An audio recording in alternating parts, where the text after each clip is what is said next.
8 confirma isso, quando diz: mas Deus prova o seu amor para conosco, em que Cristo morreu por nós, quando ainda éramos pecadores. Então, como é que Deus prova que nos ama? Dando-se, morrendo por nós, sendo uma oferta de Deus por nós. Então, queridos, vamos sempre nos lembrar que a razão para o ofertar tem que ser o amor. Qual é o valor da oferta dada pelo céu? E que deve nos mover a pensar também quando vamos entregar nossas ofertas. João 3,16 de novo, responde. Me ajudem. Primeiro disse que a razão do ofertar é o amor. Mas depois agora preciso que você entenda no próprio texto qual é o valor da oferta. Quanto Deus entregou?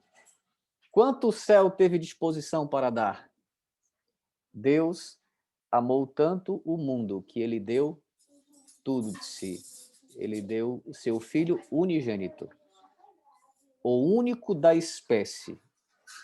Alguém disse, um teólogo, que se você pedisse 1 centavo ao céu, o céu diria: eu não tenho mais.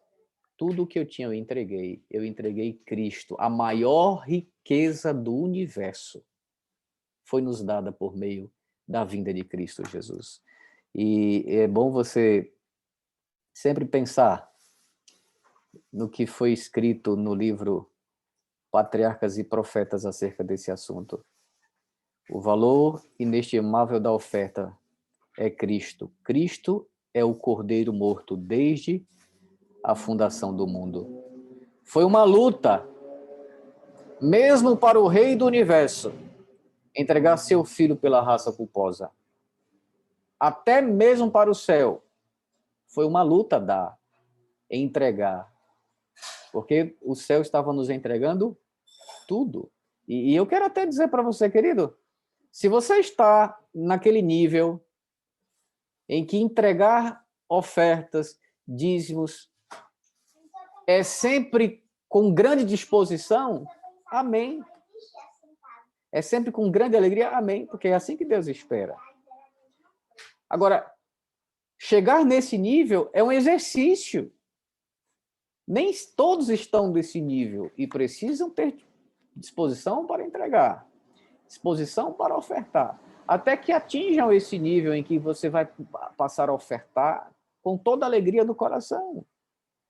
Mas nós que somos humanos, temos grandes lutas e grandes tentações, vamos estar sempre em guerra contra o ego, contra o eu. E essa indisposição, às vezes, para entregar é natural para o ser humano. Mas Deus espera que nós entreguemos, assim como o céu teve disposição para entregar. E qual é o propósito da oferta?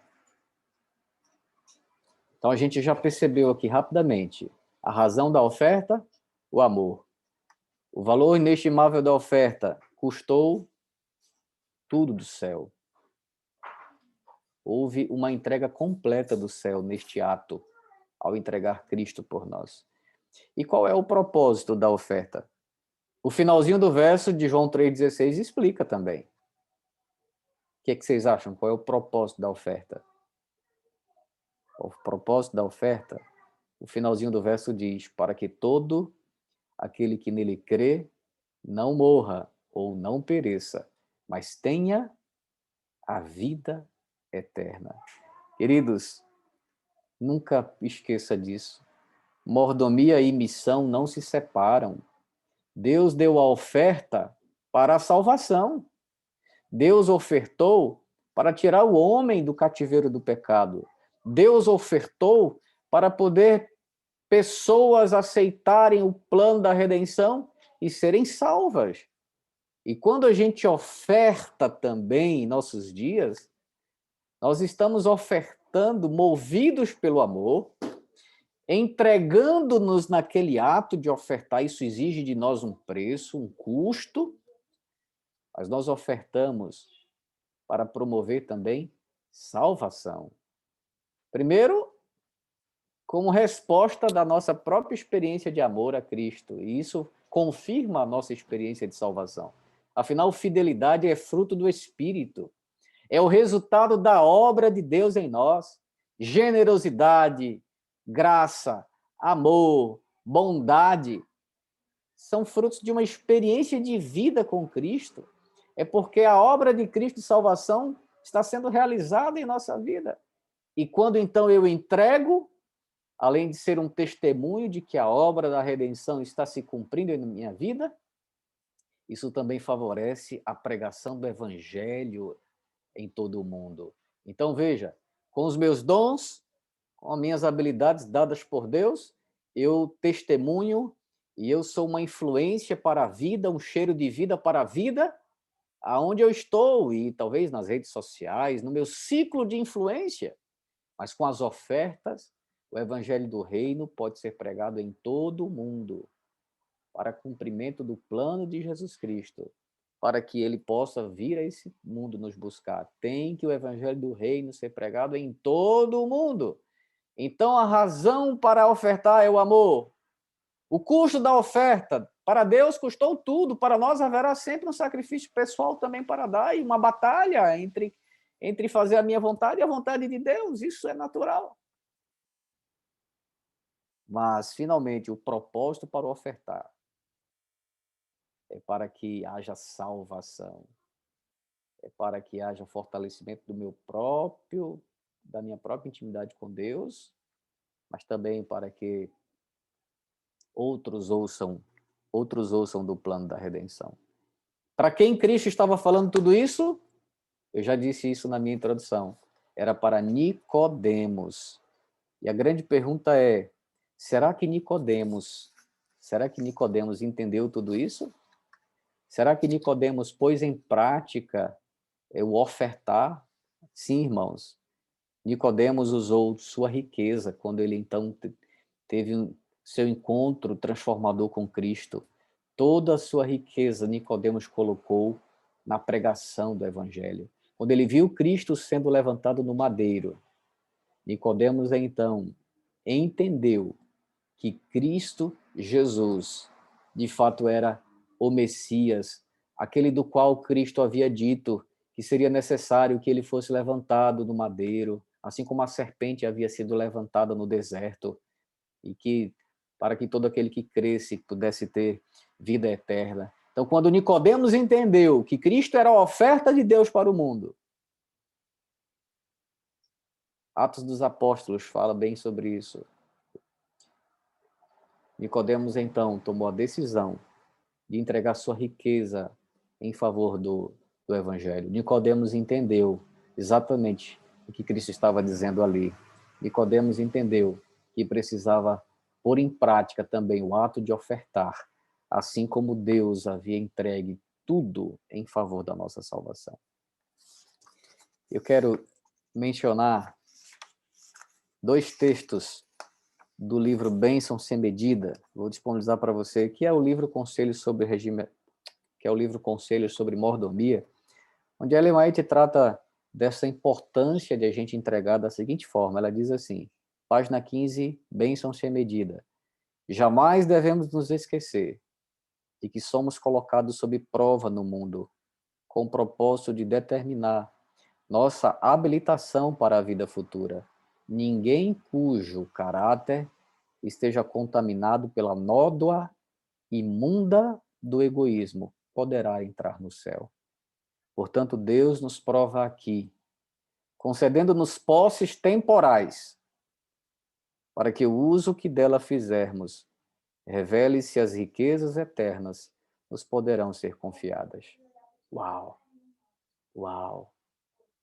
O entregar, irmãos, o doar, que é a linguagem do céu, como já disse, ajuda a quebrar o egoísmo, a romper, a limpar a nódoa suja, a nódoa mais suja que o pecado trouxe, que é o egoísmo, o querer concentrar tudo em nós mesmos. E egoísmo é idolatria de mim mesmo. É quando eu assumo o primeiro lugar, é quando eu me coloco, inclusive, à frente do próprio Deus. Então, o doar, o entregar, o ser generoso, são ferramentas estabelecidas pelo céu para ir quebrando essa dureza do coração, para que eu possa ser mais parecido com Deus, que sendo rico, se fez pobre. Doou tudo, para que por sua pobreza nos tornássemos ricos, ricos dos valores do reino, ricos de generosidade, de amor, de bondade, de mansidão, de domínio próprio, ricos de quem é Deus, sendo mais parecidos com ele, refletindo o seu caráter. E qual é a marca maior do caráter de Deus? Dar. Ele gosta de dar, ele gosta de entregar.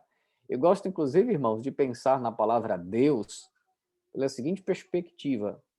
Pega aí a palavra Deus e tire a letra S, lá do final da palavra.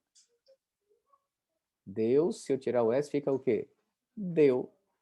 E S, em nossa língua e em muitas outras, indica pluralidade, abundância. Então, quem é Deus?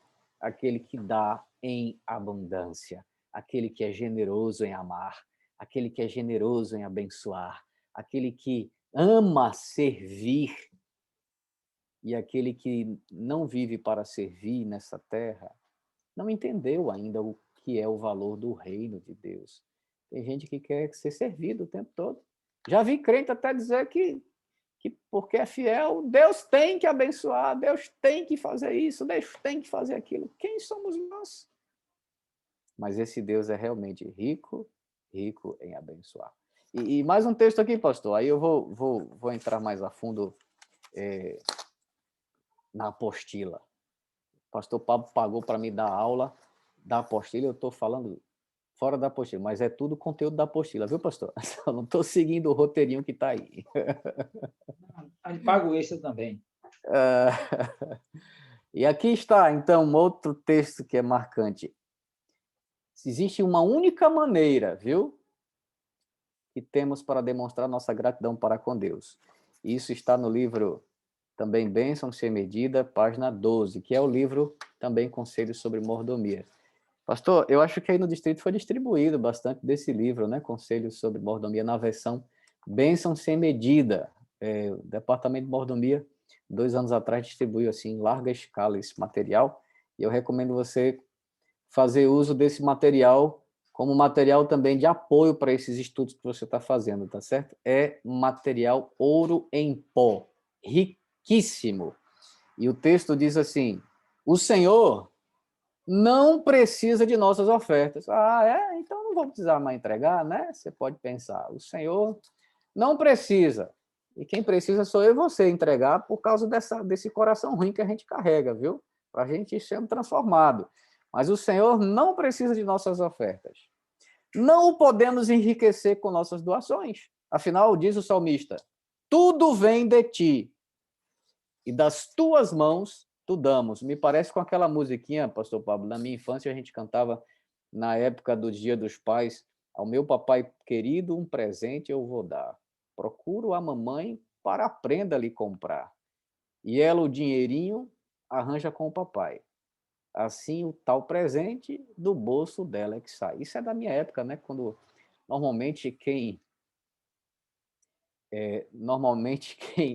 tinha a provisão da casa era o homem, né? Hoje em dia não, as mulheres também estão no mercado de trabalho e podem também conseguir ajudar, né? Os filhos não precisam mais pedir só ao papai para dar presentes para ele. Mas essa música me faz lembrar exatamente como Deus trabalha. Ele diz: meu filho, olhe, pegue da minha mão e da minha mão me devolva e da minha mão me oferte. É exatamente esse o pensamento cristão. O pensamento pagão, e diga-se de passagem, meus irmãos, tem muito cristão ainda com pensamento pagão. O pensamento pagão é o seguinte: os deuses estão irados, os deuses estão com raiva de nós. Então vamos oferecer um sacrifício para apaziguá-los, para que eles sejam bonzinhos conosco. Esse é o pensamento pagão. O pensamento cristão não diz nada disso. Na verdade, nós, por causa do pecado, estamos separados de Deus, mas é Deus que está em busca de nós. É Deus que está indo ao encontro nosso. É só você olhar para Gênesis, o capítulo da história da entrada do pecado. Quem que vai ao encontro de Adão e Eva que estava fugindo por causa do pecado? Nossa tendência com o pecado é fugir de Deus. É Deus que vai a Adão, onde estás, para levá-lo a refletir. Então é Deus sempre indo ao encontro nosso. Tá saindo. Não sei, tem que ver. É Deus indo, dizer, filho, onde estás? E aí, quando nós escolhemos ofertar, não tem nada a ver com o pensamento pagão, porque tudo vem das mãos de Deus. Como disse o salmista, tudo vem de ti e das tuas mãos tu damos. Então, a ovelha que se levava em tempos do Antigo Testamento para ser sacrificada era de quem? Já pertencia a Deus.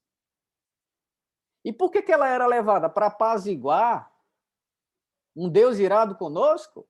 Não. Para que o ser humano pudesse pensar no sacrifício de Deus por ele, pudesse aceitar o plano da redenção, e para que o ser humano quebrantasse o seu coração diante de Deus. Não era Deus que precisava fazer as pazes com o homem, era o homem que precisava fazer as pazes com Deus, reconhecendo que era pecador e que agora estava ali confessando seus pecados e encontrando naquele símbolo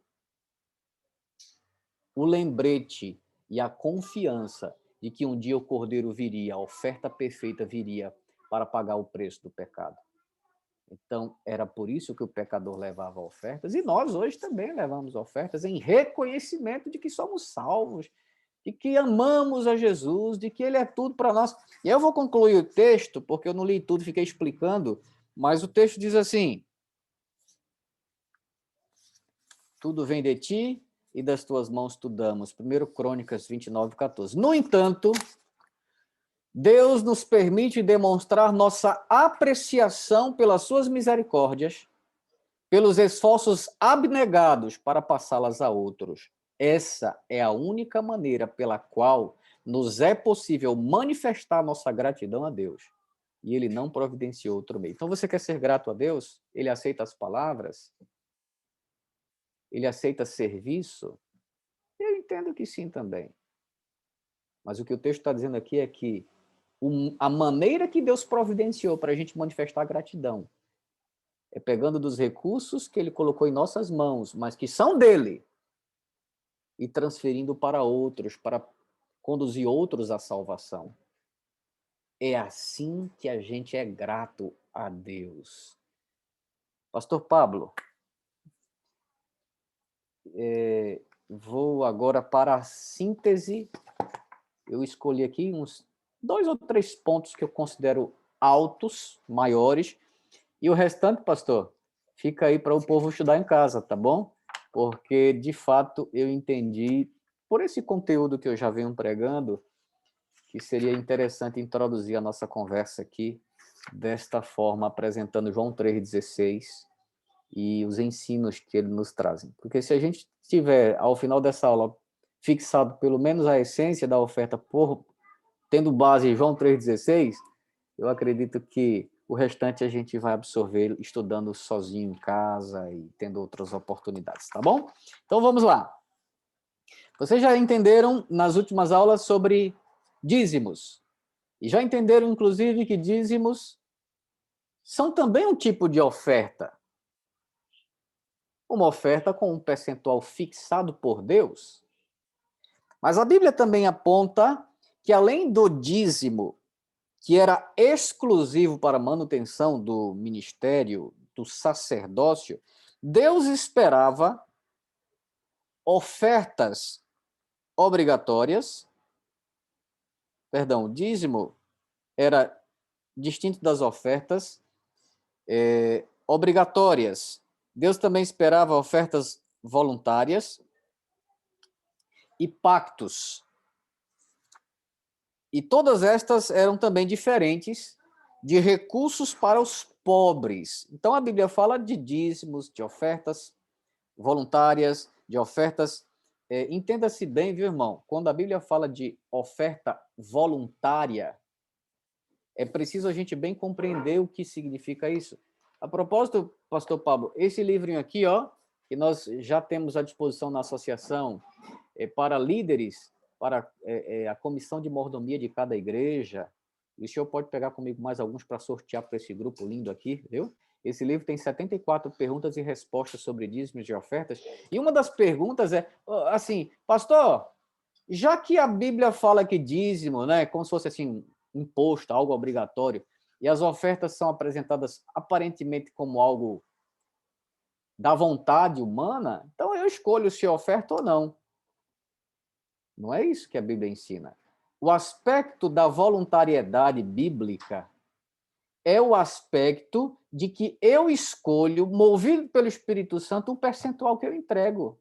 Esse é o aspecto da voluntariedade. Se não fosse assim, Malaquias 3, 10 em diante, não diria que, em que me roubais? Vocês me roubam nos dízimos e nas ofertas. Então, se eu entendi o plano da salvação, se eu entendi a dádiva de Cristo por mim, se eu entendi também o efeito que a oferta produz em mim, quebrando o egoísmo, ofertar não é algo voluntário do ponto de vista de se eu escolho se entrego ou não. Ofertar é algo obrigatório. A voluntariedade entra no aspecto de quanto eu entrego, o percentual que eu entrego. Então, o texto logo começa diferenciando dízimos de ofertas, porque dízimo tinha um destino único. A pregação do evangelho, o cobrimento das despesas do sacerdote. E as demais ofertas tinham a sua aplicação também, que eram diferentes por completo da ajuda humanitária, da oferta aos pobres, e a gente precisa diferenciar bem isso. Irmãos, cada coisa tem o seu lugar. E é tão bom quando o mordomo entende isso, e no seu próprio orçamento, além de separar dízimos e pactos, ele separa também um percentual para a ajuda aos pobres, porque isso também é mordomia cristã, é servir o outro, para fins também caritativos, etc. Então, cada uma dessas coisas tem o seu devido lugar. Na sequência, o texto fala que Deus é o doador original de tudo isso. Eu já destaquei na minha fala como de tudo vem dele, tudo também só existe por meio dele. Então, Deus é o provedor e o doador de todas as coisas. Tudo que está na minha mão está primeiro numa mãozona bem grandona. Eu gosto de pensar assim, pense na mão de uma criancinha que cabe assim na palma da nossa mão. Então, essa mãozinha está segurando ali uma moeda, mas essa mãozinha está sobre uma mãozona, a mão de Deus. Então, tudo que está na nossa mão, primeiro tem que estar na mão de Deus. Porque se só tiver na minha, aí eu estou ainda preenchido de egoísmo. Está na minha para buscar em Deus sabedoria para como administrar. Não podemos fazer, irmãos, como a história do garoto. O garoto que recebeu duas moedas de $1 cada. E a mamãe disse, filho, aqui estão duas moedas. Uma é para você e outra é para você entregar na igreja. É a moeda de Deus. E aquele filho, então, segurou as duas moedinhas na mão e sempre lembrando, uma é minha e outra é de Deus. Uma é minha e outra é de Deus. E aí aquele garoto foi para a igreja, feliz e contente. Só que a caminho da igreja ele tropeçou e uma moedinha correu, caiu da mão e correu e caiu num bueiro. E ele viu aquela moedinha entrando no bueiro e indo embora. E aí ele então olhou para a única moedinha que estava na mão, olhou para o bueiro e disse, lá se foi a moeda de Deus. Porque não foi a dele, né? A gente tem essa visão, né? De que sempre é o meu primeiro. Então, o mordomo fiel vai ser como aquela criança com uma mãozinha pequenininha, segurando, mas embaixo dela está a mão de Deus. Então, tudo que estiver na nossa mão também precisa estar na mão de Deus. E aí, queridos, tendo essa compreensão, isso vai facilitar a gente gerenciar aquilo que fica na nossa responsabilidade sob o cuidado de Deus. E aí temos, pastor, aquilo que eu julgo realmente vital. Se você está com a sua apostila aí, vai para a página 56, o finalzinho. Os textos permitam-me e perdoem-me não ler, mas eu queria que vocês lessem, tá bom? O tempo não vai permitir os textos bíblicos, mas quais são as 7 características de uma oferta que Deus espera. Quando a gente vai para a história de Caim e Abel, a gente percebe que Deus deu diretrizes do ofertar. A oferta precisava ser das primícias, a oferta precisava ser a melhor, dentro dos critérios estabelecidos por Deus. Caim não fez conforme a orientação divina. Deus não aceitou sua oferta. Abel fez conforme a orientação divina e Deus aceitou. Então, a oferta não é do jeito que eu quero, não é do jeito de quem entrega, é do jeito de quem recebe. Quando você vai entregar um presente para alguém, o marido, por exemplo, você não pensa no teu gosto. Você pensa no gosto dele. Tá? Aqui em casa eu só brinco com a esposa porque ela fala para mim, olha, quando eu vou comprar um presente, um perfume para você, eu escolho o cheiro que eu gosto. Mas quem vai cheirar sou eu, né? Aí ela, menina esperta. Mas quando você pensa num presente para o outro, você pensa na cor que o outro gosta, você pensa no sentimento que o outro vai ter em receber aquilo. Ele vai saber se eu entreguei aquilo com mesquinhez ou foi com generosidade. Você pensa no recebedor e não em si. E quando a gente vai ofertar, a gente precisa partir desse mesmo princípio. Como é que Deus espera que eu oferte?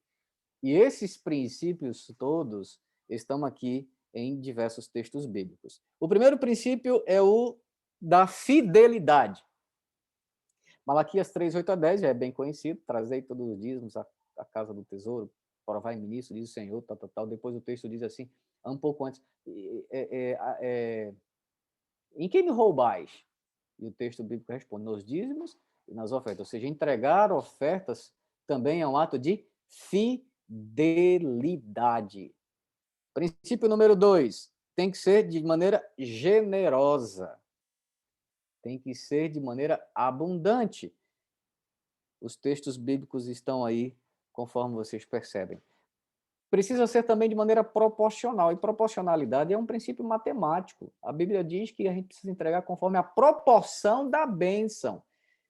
Então, veja, irmão, você hoje tem um salário mínimo aí como sua renda fixa, ok? E você escolheu entregar 10% como pacto ao Senhor, ou 5%, ou 7%. Isso Deus permite que você escolha.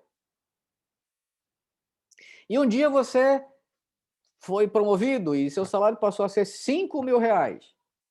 Seguindo o princípio da proporcionalidade, se você seguir com o percentual de 5%, quando recebia um salário, ou agora quando recebe 5 salários, você vai estar entregando aos olhos de Deus a mesma coisa.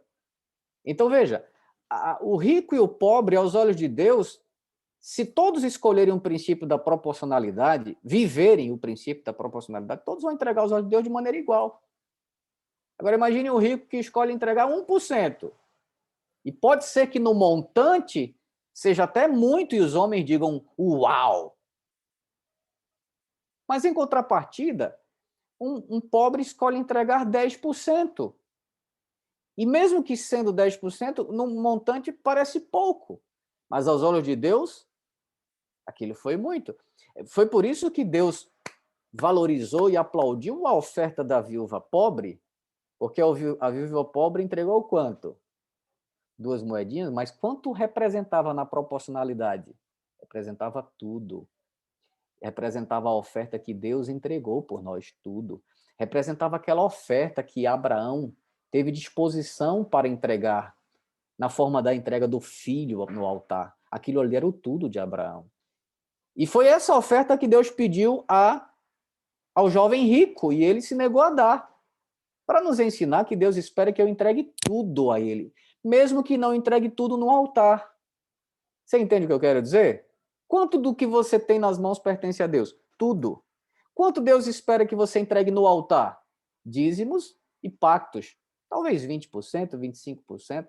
Vim agora da casa dos meus pais e eles estavam lá pedindo ajuda para seu orçamento familiar. Eu fiquei assim, grato a Deus. Meus pais entregam 25% de suas rendas para causas religiosas e caritativas. 10% de dízimo, 10% de pacto, e mais 5% de ajuda aos pobres. E eles são pobres, irmãos. Uma renda pequena. E eu digo, como é bonito ver quem realmente entendeu a fidelidade e tem vivido para a glória de Deus. Então, veja, esse é o princípio da proporcionalidade, ou seja, você quer ser fiel a Deus nas ofertas, além de você ser fiel, conforme Malaquias 3, 8 a 10, além de ter que ser generoso, você precisa escolher uma proporção do que você vai entregar, um percentual a entregar. Isso é fundamental. Faz muitos anos que eu escolhi um percentual das minhas rendas como pacto e como isso tem sido uma bênção para a minha vida. Outro princípio é o da sistematicidade.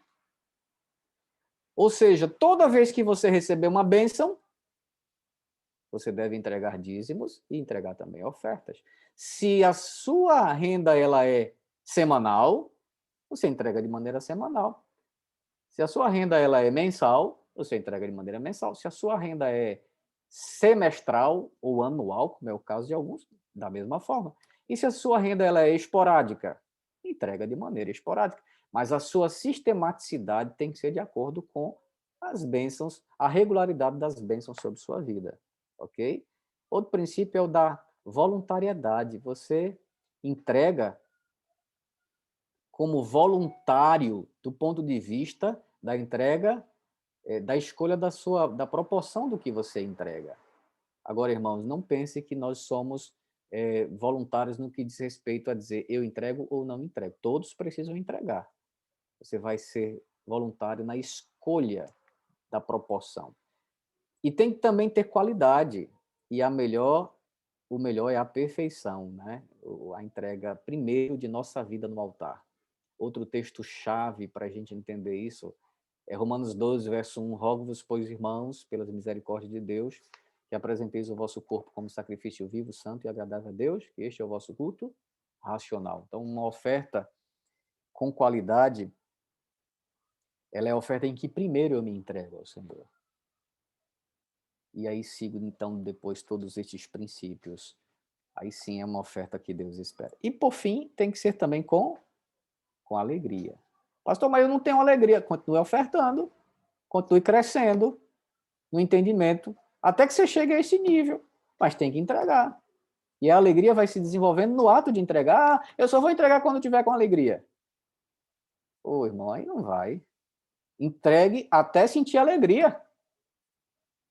É na prática que a gente vai aprender isso. E claro que o nível maior do entregar é esse, com alegria. Mas no início talvez lhe doa muito, lhe machuque muito. Pastor Josanã gosta de dizer doe, doe e dê, até não doer mais.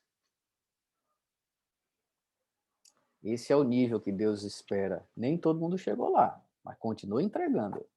E com certeza Deus vai colocar essa alegria no seu coração. Muito bom.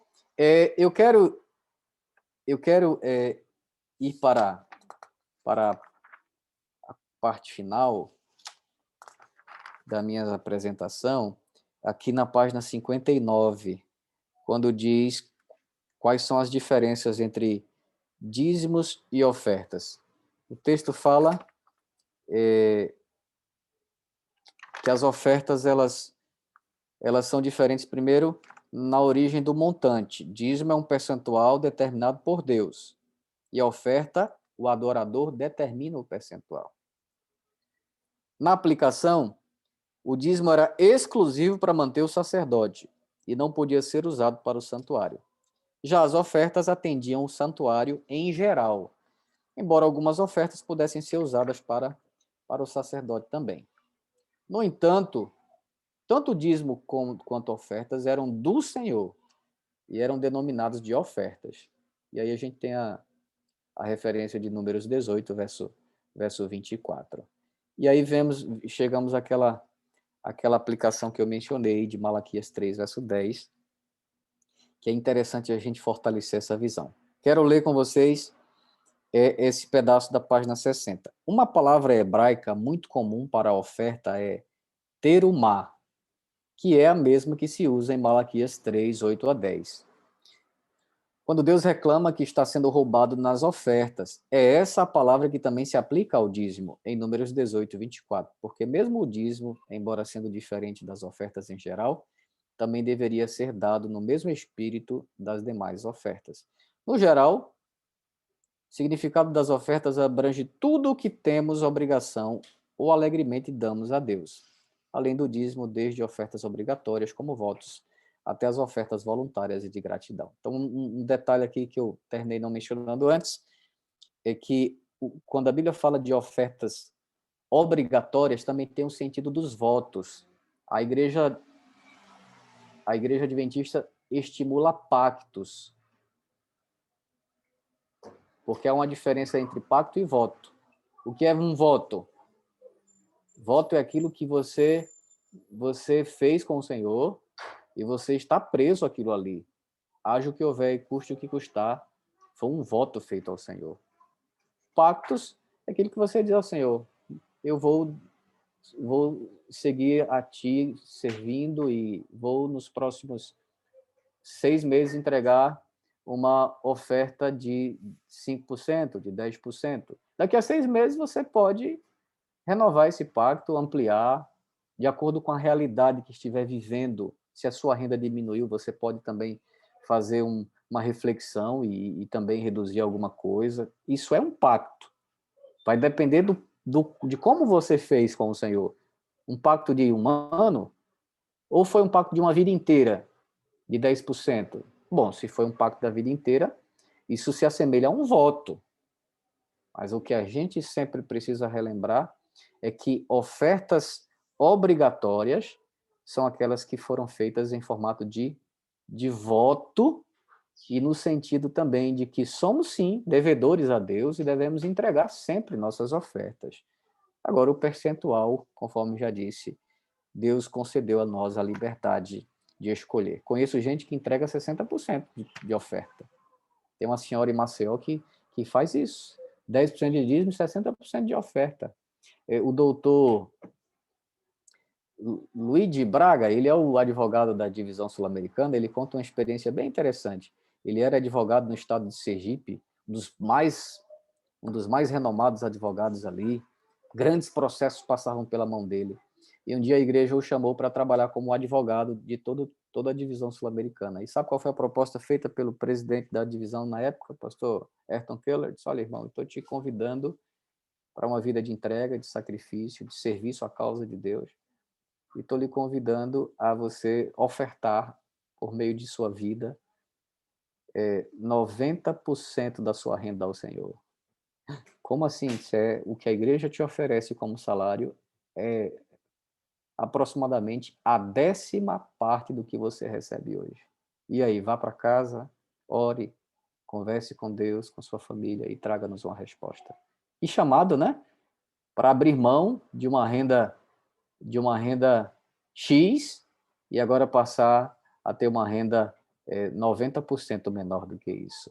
Isso é uma vida de oferta a Deus também.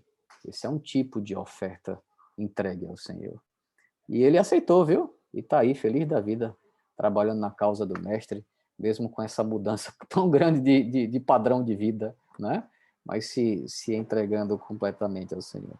Então, a Terumá aqui, apresentada, é interessante a gente sempre compreender que a palavra terumá podia se aplicar a quase qualquer oferta e podia ser dada também em forma de animais, grãos ou dinheiro. Assim, o dízimo, que também é uma terumá, deveria ser dado de tudo o que se tem, ou de tudo o que temos. Portanto, embora indicando o aspecto da fidelidade, outras lições espirituais também podem ser retiradas do dizimar, né? Por isso, deve ser dado com o mesmo espírito que se dá a oferta, proporcionalmente, com espírito de generosidade, sem sentimento de mesquinhez, de maneira sistemática, de maneira regular e também com alegria, sem tristeza ou por necessidade. Fica como tarefa para casa, dá uma olhadinha nos exemplos de como funcionava a administração das ofertas em Israel, também a reforma espiritual do rei Joás e a reforma espiritual de Ezequias. Pastor Pablo, talvez eu tenha estourado o meu horário, perdão, mas concluo aqui a minha fala e estou à disposição para responder alguma pergunta. Meu amigo, muitíssimo obrigado aí. Nesse momento, agora, amigo, é dada aí a oportunidade das perguntas. Eu sei que os nossos irmãos aí têm perguntas, você pode fazer uso do bate-papo. Nós, como temos feito a cada noite, apenas trabalhando ali as perguntas por meio de mensagem aqui no bate-papo, até para que tenha o mínimo de ruídos. Você está liberado aí agora. Caso tenha alguma dúvida, alguma pergunta que queira fazer, fique à vontade, basta colocar aí no bate-papo que nós vamos apresentar aqui para o pastor Abraão, ele vai nos ajudar aqui na resposta. A Gileuza traz já a primeira pergunta, de uma dúvida que ela tem, né? Ela ficou em dúvida a respeito entre pacto e voto, né? De fato, essa é uma diferença entre os dois. De fato, essas são palavras que muitas vezes são usadas de maneira semelhante, né, ou até sinônimas. Mas não é essa a ideia bíblica. E nem deveria ser essa ideia por nós transmitidas, pastor Pablo. A gente, às vezes, talvez use essas palavras quase que colocando-as no mesmo nível e com a mesma ideia, né?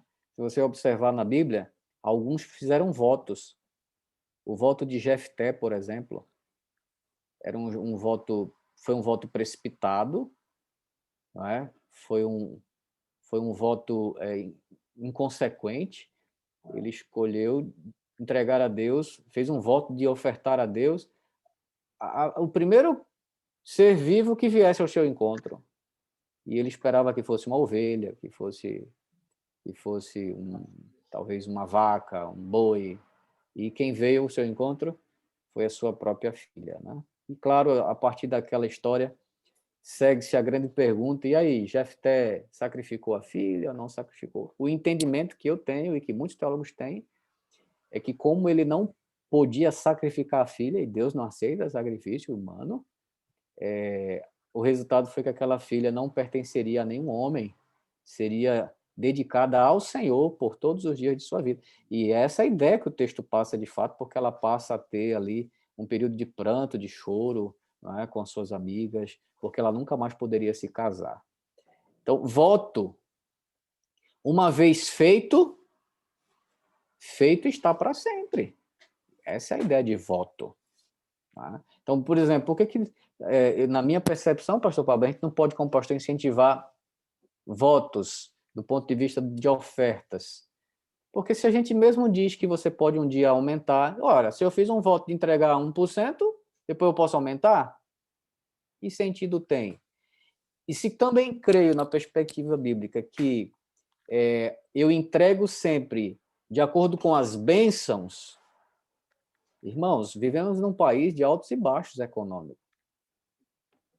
Pode chegar o dia em que você tenha, assim, um crescimento tão grande do seu rendimento que aquele 2% que você um dia escolheu, aos olhos do Senhor e ao seu também, pode ser que agora seja pouco e você tenha que entregar. Mas fazer um novo pacto com o Senhor. Da mesma forma, as rendas também diminuem. E eu não estou aqui sugerindo que ninguém faça uma revisão de suas rendas tentando diminuir o pacto ao Senhor que um dia fez. Mas eu estou dizendo que o princípio é esse, que o pacto, o seu compromisso de entregar ofertas, ele sim é passivo de variação conforme a bênção que Deus entrega para as suas mãos. Um dia pode ser que entregar 50% de suas rendas ao Senhor seja pouco, de tanta bênção que você recebeu. E pode ser que um dia aquele plano de entregar 30%, 25% tenha ficado apertado para você. E você tenha que revisar, sentar e, com um coração sujeito à vontade de Deus, você dizer: Deus, e agora? O que é que o Senhor espera que eu entregue? Quanto o Senhor espera que eu entregue? Qual o percentual que o Senhor quer que eu entregue? Então, essa é a diferença, pastor, básica entre voto e pacto, e que deve ser melhor compreendido. Esse livro aqui, inclusive, fala um pouco mais sobre isso. Vocês vão receber, há termos técnicos bíblicos que não lembro agora, mas que vocês poderão encontrar aqui neste material e terem uma percepção maior sobre o assunto. Espero ter conseguido responder, pastor Pablo. Eu acredito que sim, amigo. Deixe-me ver se chega mais alguma pergunta. Parece que quando a aula é boa, não tem mais pergunta não, já Aí a Gilel diz assim, ok, então esclarecido. Perguntas já esgotadas, O maravilha. Adriano, pastor, sinalizou que queria perguntar, mas terminou não perguntando, né? A Ele minha colocou aqui, dúvida... eu fiquei até aguardando a Ah, pergunta. ele estava Rápida. escrevendo. Eu sou microempreendedor. O salário valia. Como estipular o valor? Por isso mesmo, pastor Pablo, que o princípio bíblico é da proporção. Um dia, como microempreendedor, quem sabe o resultado do mês foi R$ 3.000. Se o seu percentual escolhido foi de 10%, pronto, está fixado o percentual. E aí, então, vai ser um pacto de R$ 300. A um outro dia, sua renda aumentou, foi de R$ 10.000. Se o teu pacto é esse, de 10%, então você vai entregar na proporção do que você escolheu como pacto. Então, é muito simples. O percentual é fantástico por isso, porque a renda aumenta ou diminui e você continua entregando na proporção mesmo, a mesma coisa. Aos olhos do Senhor, você está entregando a mesma coisa. Por isso que precisamos todos escolher esse percentual. E, pastor, me permita, viu? A gente às vezes fala assim, 5%, 10%, 20%. Mas, meus irmãos, não sou eu que vou indicar esse percentual. Porque, pastor, muita gente pensa em 10% como um limitador. Por que Deus disse dízimo 10%? E, claro, dízimo é a palavra hebraica para a 10ª parte. Vocês já estudaram isso nas outras aulas. E por que Deus não disse, e as ofertas sejam também de 10%? Porque, irmãos queridos, ofertas expressam a minha gratidão E aí e o depende. reconhecimento pelo cuidado, pelo amor de Deus por mim, porque ele me salvou. Como Deus poderia limitar o tamanho da minha gratidão a 10% ou a 20% ou a 30%, como fosse? Deus não pode. Então, para alguns, só estará satisfeito em entregar se for 20%, outros 40%, outros 50%. E para alguns, que a renda é pequenininha, talvez a sua melhor gratidão será na forma de 2%, de 5%, e Deus vai aceitar da mesma forma. Você entende? Então, Deus não poderia limitar. Agora, 10%, pastor, não é limitador para o ofertar. Talvez sirva até como uma sugestão, mas a oferta pode ser, sim, muito maior do que isso. E Deus é que vai colocar no teu coração. Agora, dá uma pesada nesse coração. Esse coração está muito pesado de egoísmo, se ele está levinho de egoísmo. Zeradinho mesmo, só na eternidade, se eu Jesus voltar, né? Mas dá uma pesadinha no coração, porque de vez em quando dá a impressão, por favor, e quem sou eu para afirmar, mas dá a impressão de que alguns estão com um coraçãozinho bastante pesado ainda de egoísmo, que ofertam basicamente do que sobra não dentro de um planejamento, não dentro de um orçamento. E toda oferta precisa ser dentro de um planejamento, pastor, dentro de um orçamento e fruto das primícias para Deus. A primeira coisa que eu faço é separar as ofertas em forma de dízimo e em forma de ofertas voluntárias. E esse aspecto da voluntariedade eu também já expliquei um pouquinho aqui. Ok. Pastor, tem duas situações aqui bem interessantes. O Jadiel coloca aqui o seguinte, então, o certo é dizimar, ofertar e pactuar? Olha a pergunta dele. Pastor, dizimar, perfeito, não tem o que discutir. Ofertar, perfeito. O que diferencia pacto de oferta? Esse é um termo que a igreja usa apenas para poder indicar que a oferta planejada, sistemática e proporcional à renda que você fez com Deus, assinando um papel ou no coração, não sei como foi que você fez esse pacto, ela se torna um pacto. Fim de papo. Então, todo pacto é uma oferta, mas nem toda oferta é um pacto. O que é o ideal? Dizimar e pactuar. Ou seja, o pactuante, ele entendeu os princípios e está ofertando conforme a orientação divina. Acabou. Ah, pastor, mas de vez em quando eu quero, além do pacto, entregar uma oferta extra-pacto, ou uma oferta de sacrifício, é assim que a Bíblia ensina. pode ser ligado a um projeto até de reforma do templo ou de uma outra situação. Ok? Perfeito. A Bíblia também ensina isso, que quando o povo ia construir o templo, reformar o templo, eles pediam ofertas extras, ofertas fora da regularidade. E toda oferta de sacrifício, ela é temporária. Ela é por um período determinado e para um projeto determinado. Ok? Se a igreja está pedindo de você uma oferta de sacrifício infinita, deixou de ser oferta de sacrifício. Ela precisa ser incorporada ao seu pacto. Então, oferta de sacrifício, ela é temporária, por um período ali, ó, começa e fim. Tem começo e tem fim. Ok? Então, se você dizima e é pactuante, perfeito. E pode sim entregar oferta extra-pacto de maneira ocasional, conforme uma solicitação que for feita. Mas é suficiente ser um dizimista e um pactuante, pastor. Tem uma pergunta no chat que eu achei bem interessante. Tem sim. Que está ligada àquilo que foi também já respondido há pouco. A irmã Jussiara. Ela fala que as ofertas dela são de 20%, sendo que 10% é um pacto fixo, né? Entendo assim, um pacto regular, sistemático ali, em que ela coloca 100% no caixa da igreja local, mas com aquele destino 60-40, onde 60% fica no caixa local e 40% segue para a organização, e parte dessa oferta, vocês vão estudar isso um pouco mais na aula da semana que vem, ou na próxima aula? Amanhã. Mas amanhã, né? Essa é a forma que a igreja tem sempre recomendado, né? 40% segue. Diga-se de passagem, pastor, destes 40%, 14% fica na igreja, fica na sede da Associação Bahia e volta para o distrito em forma de reformas, de construções.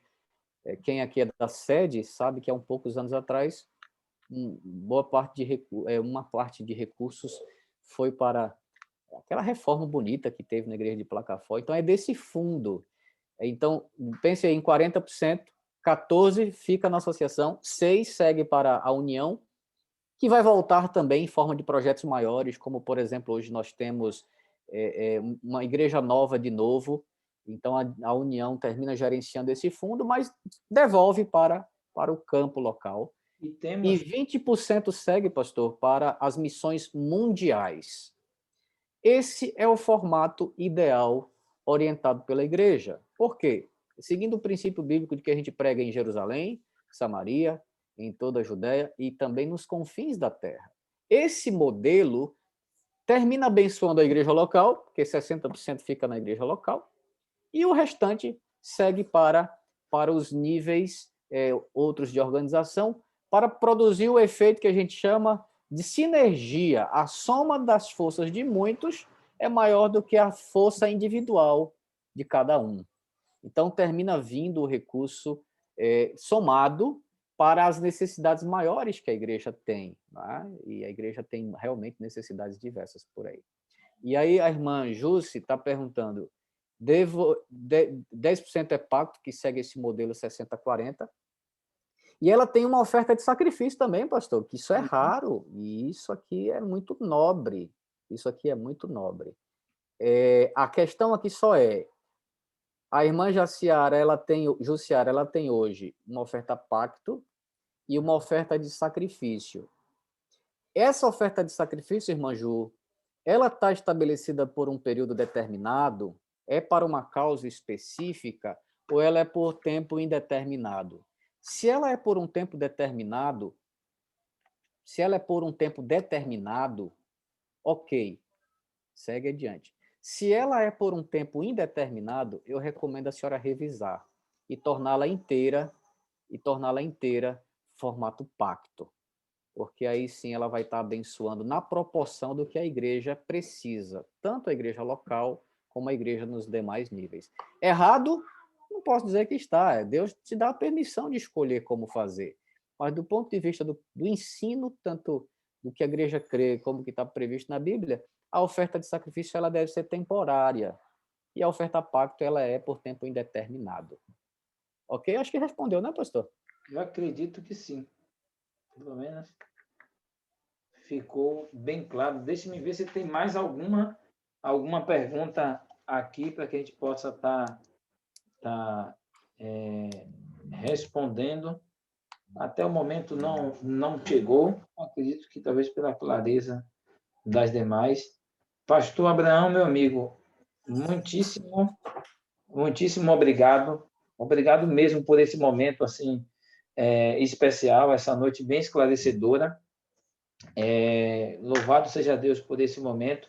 Eu gostaria de lhe pedir, meu amigo, que pudesse fazer uma oração concluindo este momento, e já fica já o aviso para os nossos queridos irmãos e amigos. Amanhã à noite, às 19 horas, estaremos mais uma vez aqui conectados, reunidos aqui, onde teremos a segunda parte, na segunda a aula número 6, falando sobre oferta, parte 2, dando uma ênfase aí maior, trazendo mais alguns detalhes a respeito desse tema, o tema da oferta, que é bastante interessante para cada um de nós. Fala com a gente, pastor, por gentileza. Pastor, só gratidão, viu, pela oportunidade. Reafirmo aí meu apreço por esse distrito, pelo trabalho que o senhor tem desenvolvido aí também, pelo apoio que tem recebido desse grupo tão grande de pessoas. Estou vendo que em alguns lares há mais de uma pessoa assistindo. Tem uma pessoa com registro de Maria Helena, que está ao lado de alguém. Eu acho que são irmãs gêmeas, viu? São tão parecidas ali. Não, irmã. Deve ser Maria Helena e Meire Helena, não sei. É irmã Ieda. Bem parecido. Parabéns, viu? Na casa de Zênia ali também tem uma dupla assistindo ali, bem concentrada. Parabéns. Duas irmãs. Né?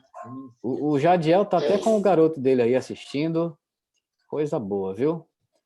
Sejam multiplicadores, irmãos. E, por favor, cavem mais fundo. Peguem o conteúdo que eu não consegui explorar todo, ok? E vá fundo, viu? Estudar para que a gente continue sendo melhores mordomos e que se cumpra o desejo de Deus registrado no livro de Coríntios. O que ele espera é que todos nós sejamos fiéis despenseiros, e despenseiros ali, mordomos, é a palavra mordomos também. Ele espera que sejamos fiéis despenseiros, e quando ele vier, fazer a prestação de contas. E aí, você cuidou bem de tudo aquilo que eu lhe dei? O tempo, os talentos, você administrou bem? Sim, Senhor, está aqui a administração da minha vida, eu fiz do melhor modo possível. Então ele vai dizer: parabéns, servo bom e fiel. Fostes fiel na mordomia do pouco. Uma vida curta aqui, você foi fiel nessa mordomia. Então agora sobre o muito eu te colocarei. Você vai agora ser mordomo dos tesouros eternos, vai pisar em ruas de ouro, vai poder dar uma escorregada no pescoço da girafa, vai poder dar um mergulho direto na água do rio da vida. Agora você vai ser mordomo dos tesouros eternos por toda a vida, por toda a eternidade. Então siga fiel, estudando e aprendendo mais sobre esse Deus, e que Deus te bendiga sempre. Oremos. Querido Deus, te louvo. Foi tão bom para mim estar com esse grupo essa noite, foi tão bom. Podemos apresentar um pouquinho da tua palavra, dos ensinos, das instruções, para sermos melhores mordomos do céu. Continuo rogando bênçãos sem medidas sobre este povo. Derrama, Senhor, derrama, porque o coração desse povo está aberto a partilhar das bênçãos, a comunicar bênçãos, a dividir bênçãos e a multiplicar bênçãos conforme a vontade do Senhor. Então, bom Deus, continua cuidando do pastor Pablo, de todos esses irmãos, esse distrito. Faz prosperar, Senhor, nas mãos desses mordomos, a obra do Senhor. E que se há aqui, Pai, alguém aflito, carregando um fardo pesado, que entregue também isso a Ti hoje. E continue lembrando sempre que não são donos de nada e nem dos problemas, são mordomos. Esses problemas também são do Senhor, e que na mão do Senhor há solução, na mão do Senhor há salvação, na mão do Senhor a vida é eterna. É em Ti que vivemos e nos movemos, em Ti confiamos. Ajuda-nos, Senhor, então, a sermos mais gratos, expressarmos melhor nossa gratidão por meio de ofertas melhor preparadas, mais generosas, segundo os princípios aqui entendidos. Nós oramos e o fazemos em o nome do Senhor Jesus Cristo, aquele que vive e reina para sempre. Amém.